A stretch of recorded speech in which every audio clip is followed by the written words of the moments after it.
macro, assim, tem uma geografia global aí, uma parada que envolve muitos países.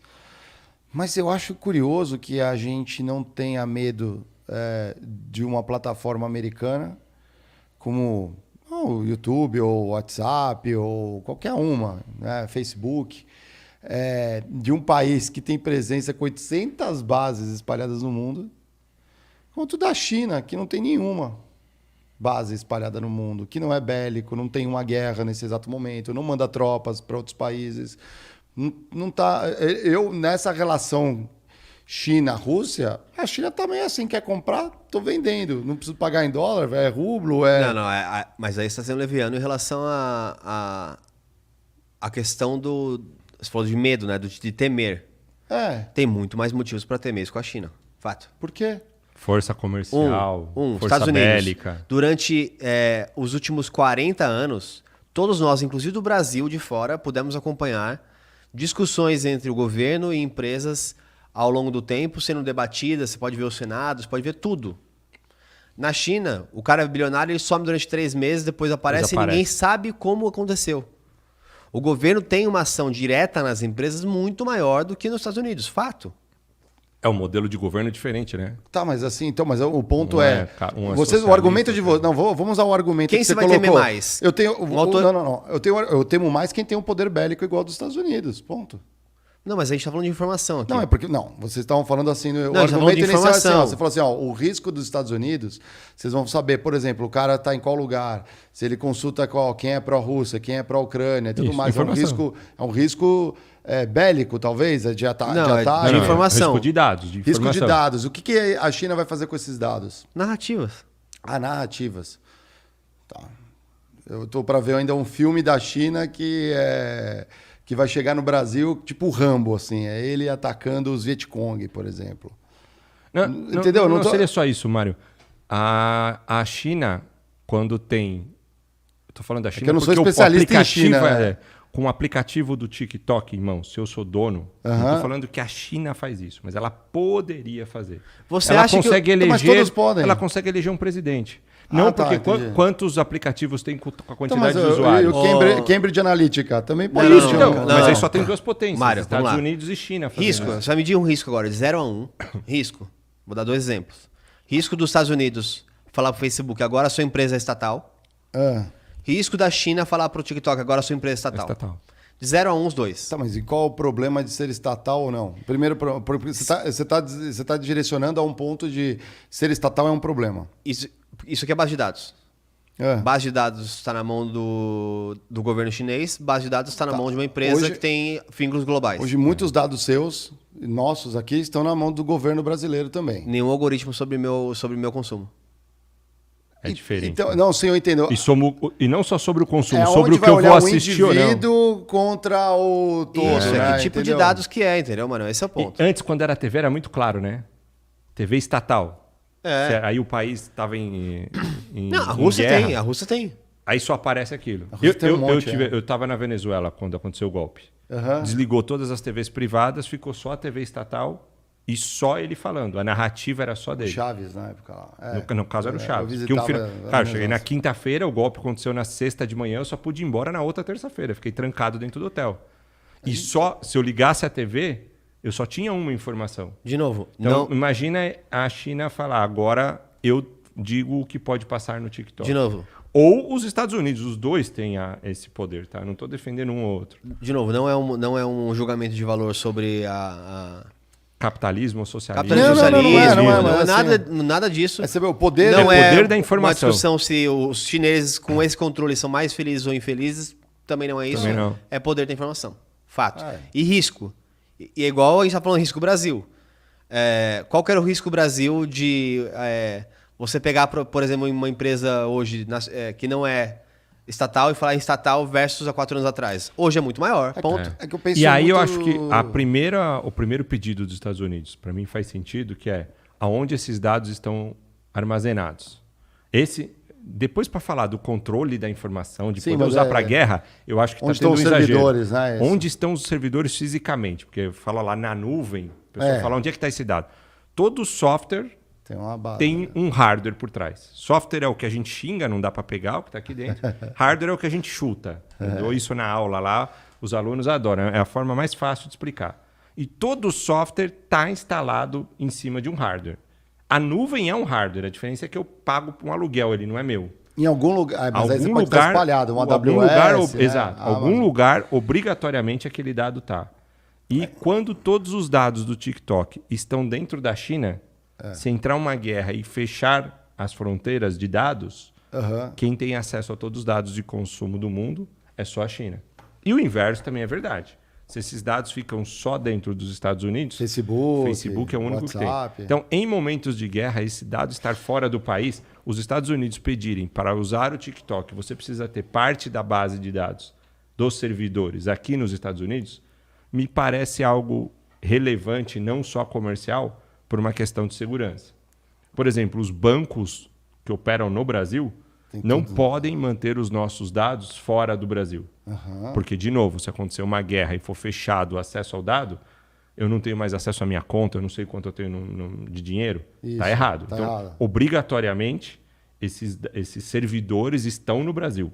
Podem ser alugados de uma grande empresa, como IBM, Amazon, Google, Microsoft, mas obrigatoriamente eles precisam ter esses servidores fisicamente aqui no Brasil. Em mais de uma região, aliás. No mínimo 2 regiões. O ideal são 4 regiões. Se cair um meteoro numa, tem uma outra de backup. Tem uma outra de backup. E um banco sério compra 4 zonas, que a gente fala. Ah, é? Olha só. Aqui, ó, para voltar Então, os Estados Unidos não sabem onde estão os dados de consumo do TikTok. E aí eu fico curioso, eu não lembro. E o Brasil também não, é que a gente fica o bobo da corte, né? Vai usando, é feliz. Mas a gente não está olhando isso, deveria de olhar. Voltando aqui para a matéria, ó, no início da ascensão do TikTok, houve casos significativos de censura no aplicativo. O usuário dos Estados Unidos teve sua conta suspensa por discutir o tratamento dos muçulmanos em Xinjiang, na China, pelo governo de Pequim. Após intensa reação negativa do público, o TikTok se desculpou e reativou a conta. Então, assim, já teve caso. De novo, não acho que é o governo ainda, Exato. mas eu acho que são as pessoas preocupadas com que isso pode pegar mal, eu vou lá e bloqueio. Sim, tem um medo. E aí superior, serve para você que está assistindo a gente. A rede social te dá muita voz. Eu sou um defensor. Eu acho que se as empresas precisam estar no mundo digital, o profissional também precisa estar lá. Você precisa ter um LinkedIn, você precisa ter um Instagram. Está aí a Escola do Trabalho para te ajudar a criar o seu LinkedIn, uma das aulas mais assistidas. Mas você precisa saber que essa rede social, independente de qual seja, TikTok, LinkedIn, Instagram, que te dá voz, ela também pode te calar e você fica sem reação. Então, tome cuidado. Ao mesmo tempo que ela te dá muito a voz, ela pode te calar de um jeito e que mesmo que a história seja mentira, ou seja, esteja passando por uma fake news ou um cancelamento, se ela te calar, não tem como você falar com o público. É privado. Conhecemos casos práticos e Sim, próximos sentimos na que pele. aconteceram isso. Então, tome cuidado. Então, use ficar fora. Eu costumo dizer que a tecnologia é igual uma faca. Falei isso semana passada. Para mim foi o melhor exemplo que eu achei.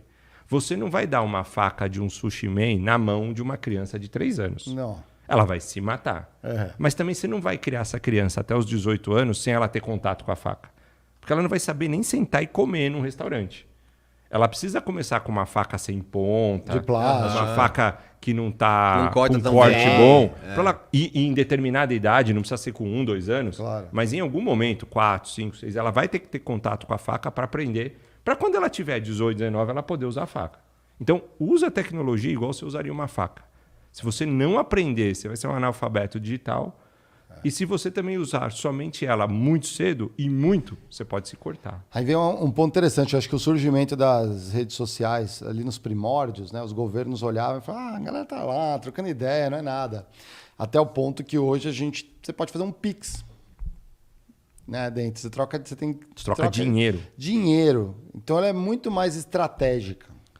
Os assaltos, os sequestros mudaram completamente para o celular.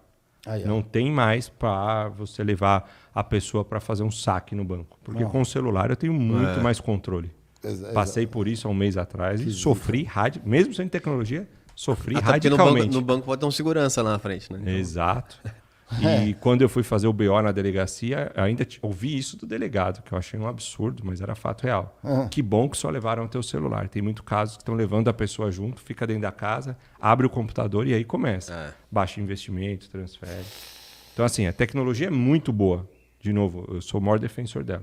Mas muita facilidade de tecnologia e de acesso à informação traz problemas que antes não existiam.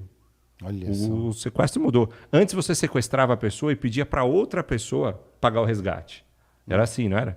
Então era um filho de um grande empresário, ou era um empresário e a família tinha que pagar olha os grandes sequestros. Abílio Diniz, Washington Oliveto, a filha do Silvio Santos. Sempre era. Porque você não tinha instrumento de utilizar o dado. Hoje eu não preciso mais pedir para alguém. A própria pessoa que eu sequestrei, o aparelhinho que está na mão dela é o suficiente para ela mesmo pagar o sequestro dela e ir embora. Sem deixar rastro para ninguém. Né? Tá aí uma coisa que o governo podia fazer. Igual fez com o Tarcísio começou a falar os bancos lá nos Estados Unidos. Faz com isso, só que em vez de banco, com o roubo. A pessoa te roubou, o governo vai te dar o dinheiro de volta. Isso aí. E ir pra cima na rua. Porque aí ele vai ficar com... Pô, tem que parar de deixar isso porque assim, tá ficando muito caro. Aumentar a segurança pública. Tá aí. A Polícia Civil, o governador tem feito um trabalho excelente. Fica a dica. Ajudem, porque tá... A quantidade de pessoas que eu tenho ouvido falar que estão sendo assaltadas na rua, todo dia tem um caso. No carro, alguém rouba, quebra o vidro e leva o celular, é pessoa na rua. Ninguém mais vai sair de rua, cara, né? Ninguém mais vai sair na rua. Igual a história que a gente falou aqui da IA com as fotos para tomar cuidado com a fake news. Nós vamos ter que resolver questão cibernética e segurança cibernética. Tudo que é de interesse nacional ou estratégico para o país, normalmente os governos eles atuam mais fortemente e no caso de empresas, muitas são estatais. Então, por exemplo, é difícil, o Brasil é uma exceção a várias regras, mas você tem muitas empresas onde é realmente estratégico para o negócio. Por exemplo, exército. Você não terceiriza seu exército. Seu exército é próprio, é do Estado. Energia elétrica. Na Europa a gente viu um movimento lá atrás de privatização. Muitos estão voltando, não deu muito certo. Estão cuidando, porque imagina, ficar sem energia elétrica. Você para tudo, você para a economia. É que se não terceirizar, também você não consegue fazer negócio, né, Manuel? Não, sim, mas aí o ponto é o terceirizar, o que é estratégico é o problema, né? E a rede social, será que ela está virando um item estratégico? As pessoas querem conversar, tudo, só que tem muito do que talvez até o Ian trouxe no último episódio ali do fetichismo. Você não tem a conta do Instagram só para você guardar suas fotos de viagem quando você precisa mostrar para alguém. É mais para mostrar para os outros, para os amigos. Olha, eu tô aqui num rolê, fui no show do Drake que foi cancelado, né? Alguma coisa assim. Acho que tem um além disso. Concordo. O seu questionamento é: será que a rede social já não é tão estratégica quanto o petróleo, a energia e a segurança, e o governo deveria te cuidar? Faz sentido. É para se pensar. Tem uma discussão ali. Talvez por isso que o governo americano está... E pensar nos dois lados, né? Quanto que isso tiraria ou te traria mais liberdade de expressão. Pensa quando o Facebook quis tentar lançar a moeda, a Libra, né? Que era a blockchain, né? A moeda cripto. Digital era para ser uma cripto global. Afinal de contas, o Facebook já tem presença... global, vários. Imagina a gente fazer trocas monetárias, ia ser muito mais fácil. Era um baita de um projeto também. Cadê o imposto disso? Cadê o governo? Controle? Não, e não foi nem só o governo americano, foi o governo americano e o euro, né? Os galera olhou o quê? Tá louco? Tá louco, Zuki? Tá tirando? Não, calma aí, já entendi. Já entendi. Não mande os drones da OTAN aqui. Né? Não mandem os drones aqui em cima. É embaçado olhar, né? Quando a iniciativa privada pisar além da cerquinha, né? Dá para fazer merda, mas aqui dentro. Fazer merda passando disso aqui é só com a gente, é só para os poderosos. Vamos pra